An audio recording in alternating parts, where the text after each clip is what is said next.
இன்றைக்கு சென்னை மாநகரம் மட்டுமல்லாமல் எல்லா மாநகரங்களிலும் எல்லா கிராமங்களிலும் ஹோமங்கள் வீட்டில் செய்வது, கோவில்களில் ஹோமம் செய்வது, அதை வழக்கமாக நாம் செய்து கொண்டிருக்கிறோம்.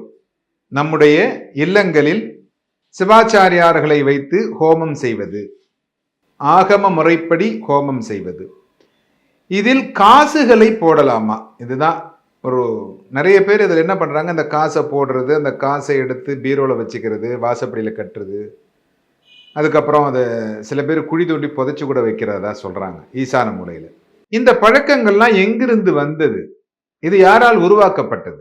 இது இந்து சமயத்தில் நம்மளுடைய தர்மத்தில் இதெல்லாம் இருக்கிறதா அப்படின்னு கேட்டீங்கன்னா, வேத மந்திரங்களை சொல்லி ஹோமம் செய்கின்ற இடங்களில் அந்த வேத மந்திரங்களை சொல்லக்கூடியவர்கள்